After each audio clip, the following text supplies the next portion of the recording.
I didn't catch my wife cheating by checking her phone, or hiring a private investigator, or tailing her car like some paranoid psycho.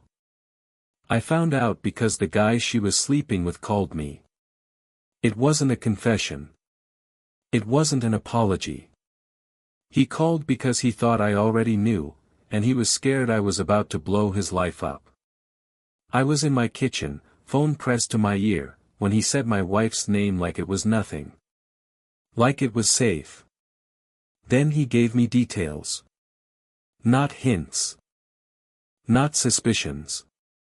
Specifics, how long it had been going on, where they met, the excuses she used, and the exact night she told me she was working late. The strange part was how I felt. Not angry. Not sad. Cold. Like my emotions stepped aside so my brain could start building a timeline. Because I realized two things at once: she thought I was stupid, and the guy on the phone had no idea who he had just called. He didn't call to confess. He called to see how much damage was already done. The number was unknown. Early evening. Still light outside. I almost ignored it, assuming it was spam or someone calling about work. I answered without thinking, and that instinct probably saved me years of living inside a lie. He asked for me by my full name. That alone tightened my stomach. Then he said my wife's name. Calmly. Casually. Like it didn't carry my entire marriage inside it. He didn't ease into it. He just said, "I think you deserve to know what's been going on." I remember gripping the edge of the counter. The coffee machine hummed behind me. My mind latched onto stupid details just to stay upright. He said my wife told him we were basically done. That we lived together out of convenience. That I worked too much. That emotionally, I'd already checked out. Hearing my life described that way, through her words, felt unreal. Before that call, I would have said our marriage wasn't perfect, but it was stable. Bills paid. House running. Plans on the calendar. It wasn't romantic. But it wasn't broken either. And that's what makes betrayal so effective. It hides inside normal. I'd noticed small shifts for months: more privacy with her phone, more irritation, less patience. But every time my gut warned me, I explained it away with logic. Stress. Work. Life. You don't build a marriage by treating every odd moment like evidence. So I trusted her. That's the deal. Then his voice changed. He said he was scared. Not confessing. Just checking how much damage control he had left. That's when I understood his real motivation. Not guilt. Not morality. Fear. And once I understood that, I stopped reacting and started listening. I kept my voice steady. I asked neutral questions. I gave him silence instead of anger. He told me it started last summer. Her birthday trip. The way she hugged me when she got back. The night she said she finally felt close to me again. Moments I'd filed away as progress suddenly rearranged themselves into cover. I thanked him. Told him not to contact me again. Then I hung up. My wife was in the living room, laughing at a sitcom, wrapped in a blanket, completely relaxed. My life had just split in half. And she was perfectly comfortable inside the lie. I sat beside her. The TV laughed. She laughed. I even laughed once, out of habit. I watched her hands. Her eyes. Waiting for something. There wasn't anything. That's when I knew confronting her right then would have been a mistake. Because confrontation hands control to the liar. And I wasn't ready to give that up. That night, lying next to her and listening to her breathing slow as she fell asleep, something inside me shut off. Not love. Not anger. Trust. I barely slept. Not because I was breaking down, but because my body didn't know where to put the information yet. This wasn't impulse. This was a system. And systems don't collapse from emotion. They collapse from exposure. The days after that phone call were quiet.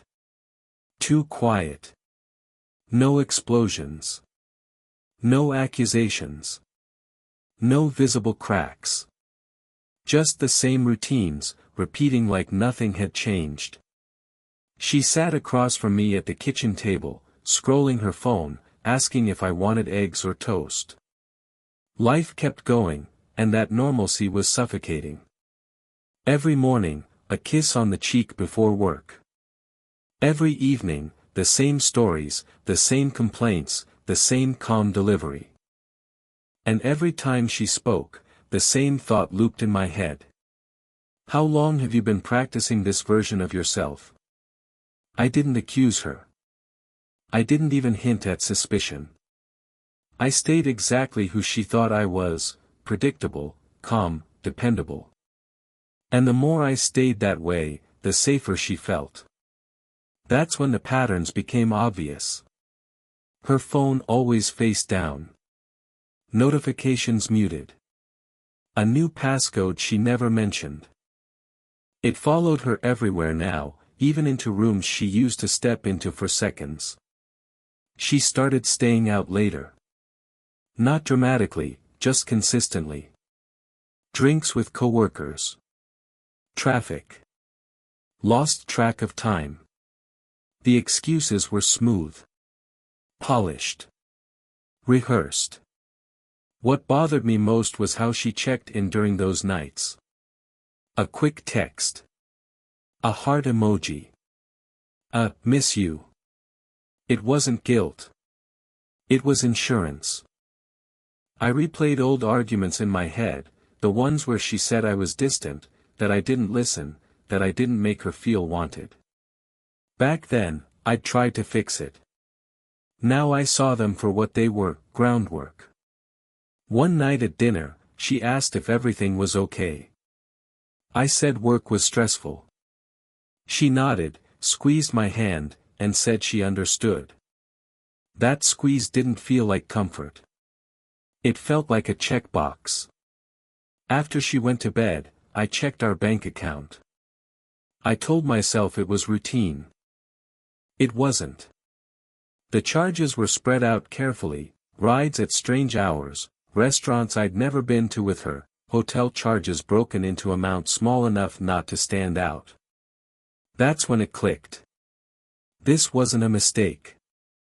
It was a system running quietly alongside our marriage, using my trust as cover. What hurt most wasn't the sex or the money. It was realizing I wasn't her partner anymore. I was her safety net. There were moments I almost confronted her. The words would rise up, ready to spill out, and then I'd stop myself. Not because I was afraid. Because I knew exactly how it would go. Tears. Denial. Partial truth. A version of reality designed to protect her. And that's when I understood something clearly.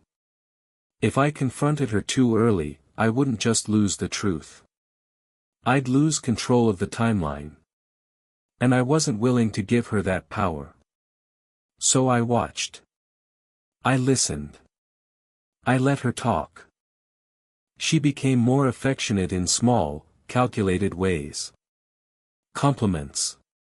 Casual touches. Future plans she had no intention of keeping. Watching her perform intimacy while betraying it at the same time was unsettling. The weight of it settled into my body slowly. Not panic. Just constant pressure. I wasn't spiraling. I just wasn't at peace either.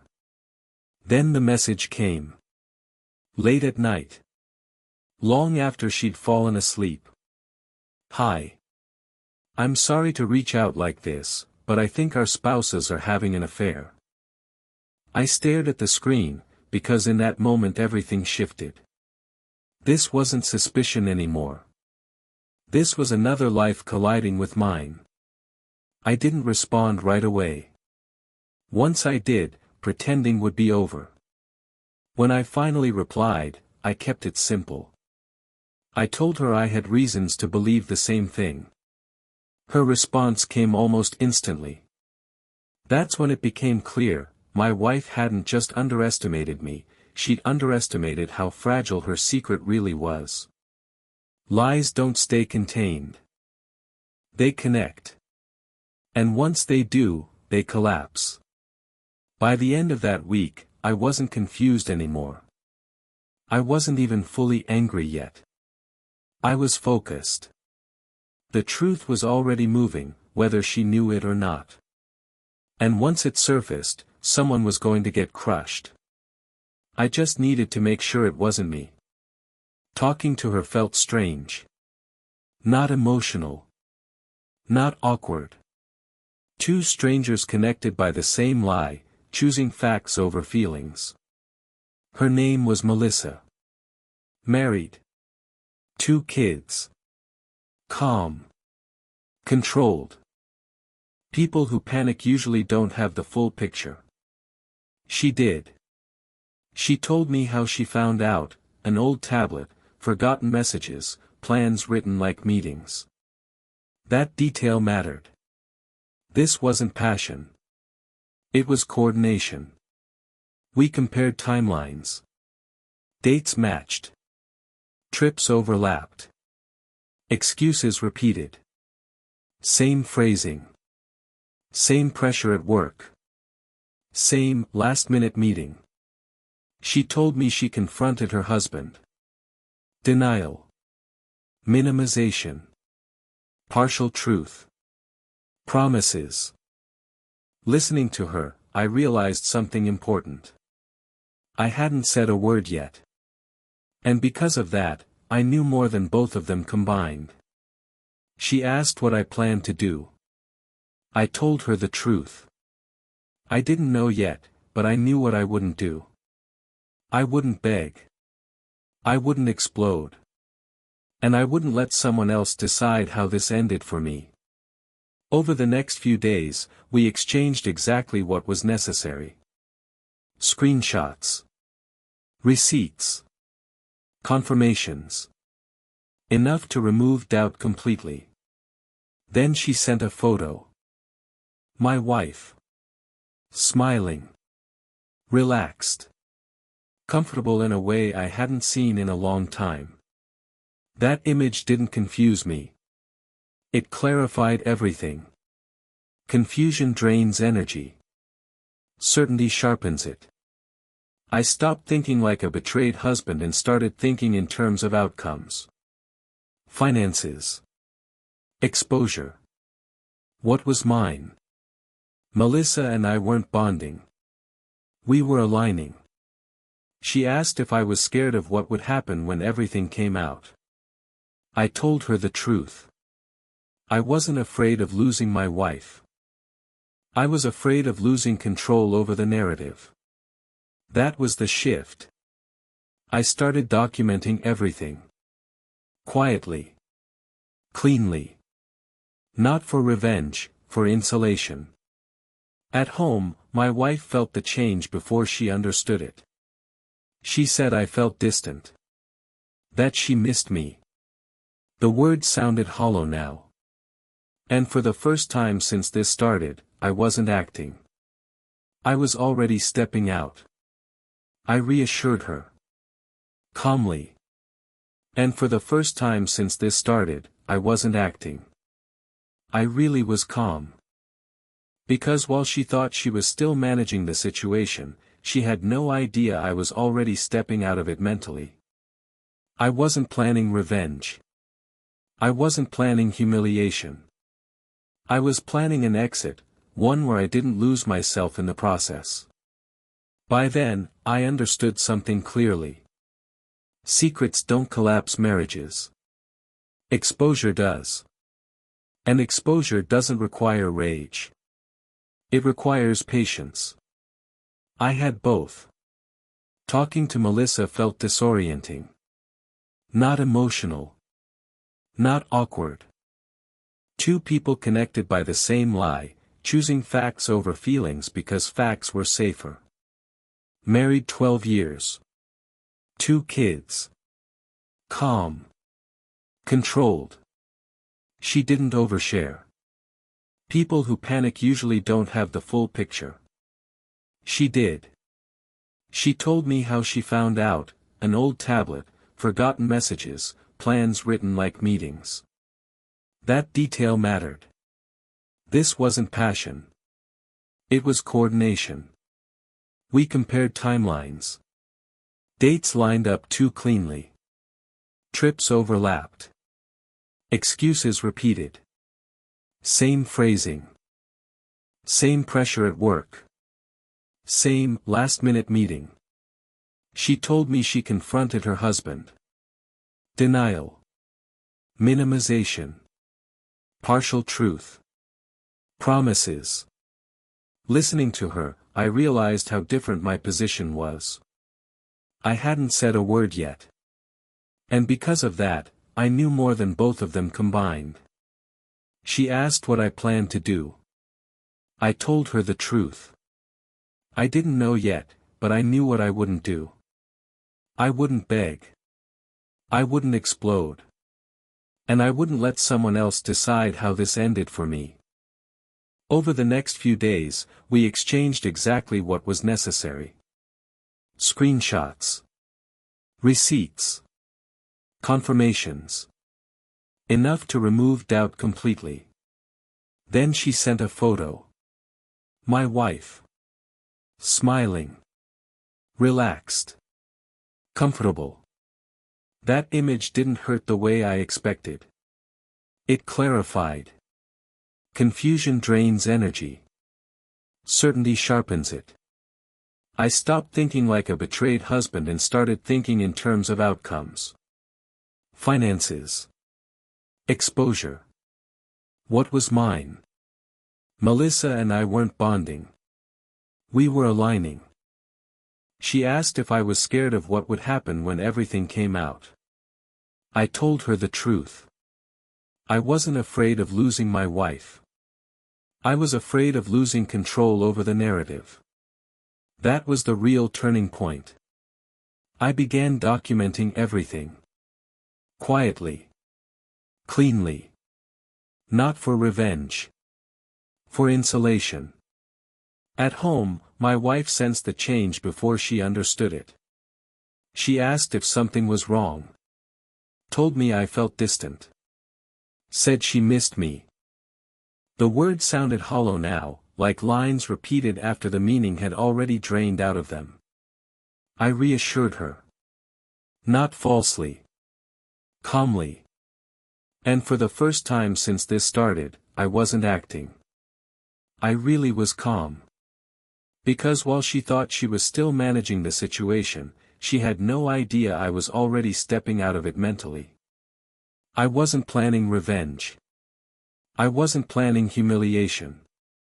I was planning an exit, one where I didn't lose myself, my dignity, or my future in the process.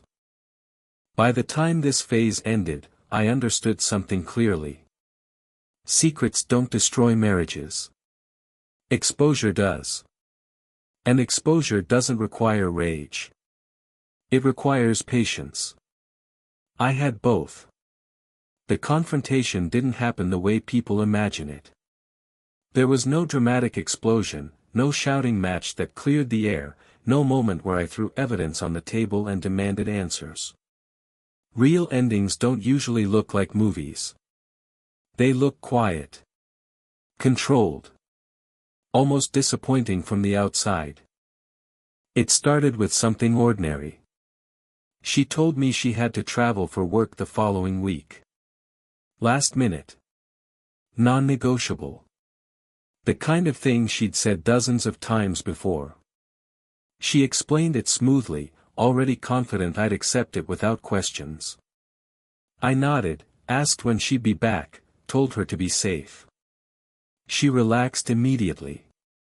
That night, while she slept next to me like nothing in the world was wrong, I finalized everything.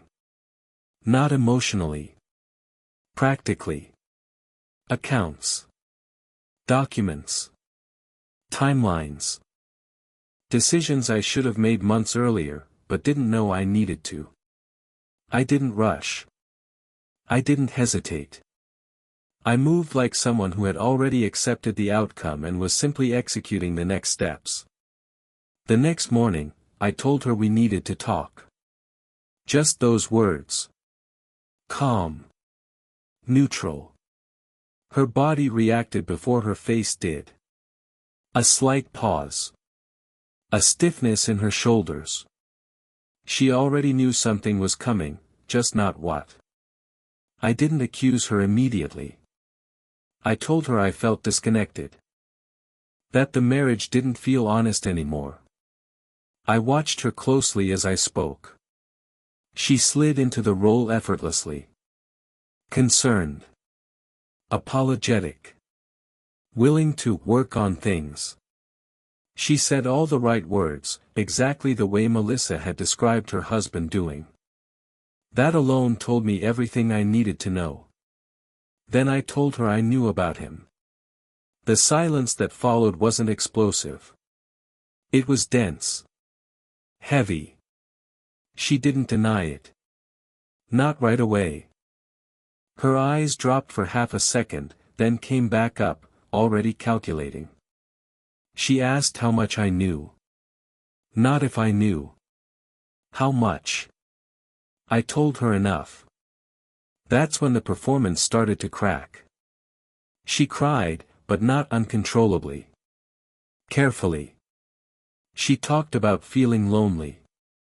About feeling invisible. About how it just happened. She framed herself as someone who drifted, not someone who decided. I let her talk. Every excuse made her smaller. Then she pivoted. Said it didn't mean anything. Said it was already over. Said she chose me. That one almost made me smile. I told her I was done. Calmly. Clearly. Not as a threat. As a statement. That's when real panic showed up. Not the rehearsed kind. The raw kind. She asked about money. About the house. About what people would think. She asked if we could keep things amicable. She asked if I'd already talked to anyone. I told her I had protected myself. That sentence changed the entire room. She realized I hadn't stumbled into the truth. I'd walked into it deliberately. She wasn't dealing with a man reacting emotionally.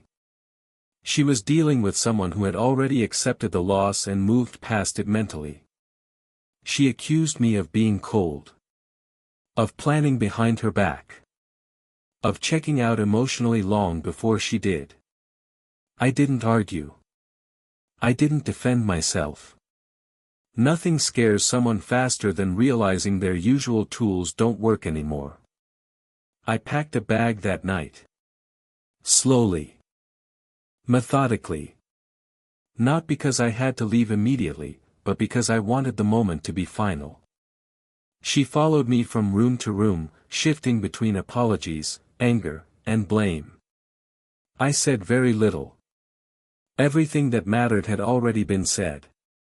At the door, she asked if I really thought I'd be better off without her. I stopped. Looked at her. And for the first time in months, I didn't hesitate. I told her I already was. And I meant it. Leaving didn't feel like freedom right away. It felt like silence. The kind that settles in after a long, constant noise finally stops, and your body doesn't know what to do without it. I stayed with a friend for a few days, not because I didn't have options, but because I needed distance before I locked anything in permanently. Distance changes perspective. It strips emotion down to facts. She tried to reach me almost immediately. Calls at first. Then messages. Long paragraphs that jumped between apology, blame, nostalgia, and fear. She said she missed me. Said she was confused. Said she didn't recognize herself anymore. I read a few of them. Then I stopped. Not out of cruelty, out of clarity. There was nothing left to explain. The practical phase came next. Lawyers. Paperwork. Conversations that were polite on the surface and tense underneath. She was cooperative at first, assuming things would balance out the way they always had. That changed when she realized the outcome wasn't going to favor her assumptions. She had spent months believing I was passive. That belief didn't survive reality. At one point, she asked me why I didn't fight harder for the marriage. I told her the truth. I had fought, just not the way she expected. I fought by paying attention. By staying quiet. By protecting myself instead of my pride. Melissa kept me updated on her side of things. Her husband tried everything in order. First denial. Then minimization. Then promises. When none of that worked, he focused on damage control. It didn't help. Affairs survive in secrecy. Once exposed, they collapse under their own weight. My wife lost more than she planned for. Not dramatically. Not all at once. But steadily. Trust from people she assumed would always take her side. Stability she thought was guaranteed. The future she'd quietly mapped out unraveled because it was built on assumptions instead of commitment. I didn't celebrate that. I didn't need to. Watching someone face the consequences of their own choices isn't revenge. It's closure. Months passed. My life didn't suddenly turn perfect. I had quiet evenings. Empty routines that needed rebuilding. Moments where I reached for habits that no longer had a place. But underneath all of it was something solid. Peace. I slept better. Thought clearer. Made decisions without running them through someone else's hidden priorities. I wasn't rebuilding myself from scratch. I was reclaiming parts of myself I'd slowly handed over without noticing. The last time I saw her was brief. Practical. Almost polite. She looked tired. Older, somehow. Not because she'd been punished, but because living inside a lie takes energy, and once it collapses, there's nothing left to hide behind. She asked how I was doing. I told her I was fine. And for the first time in a long time, I meant it. Walking away from that marriage wasn't a loss. It was a correction. A course adjustment I didn't know I needed until the path gave out under me. I don't hate her. I don't wish her harm. I also don't carry her choices anymore. They belong to her now, fully, finally. I still remember standing in that kitchen, phone in my hand, thinking my life was about to fall apart. It didn't fall apart.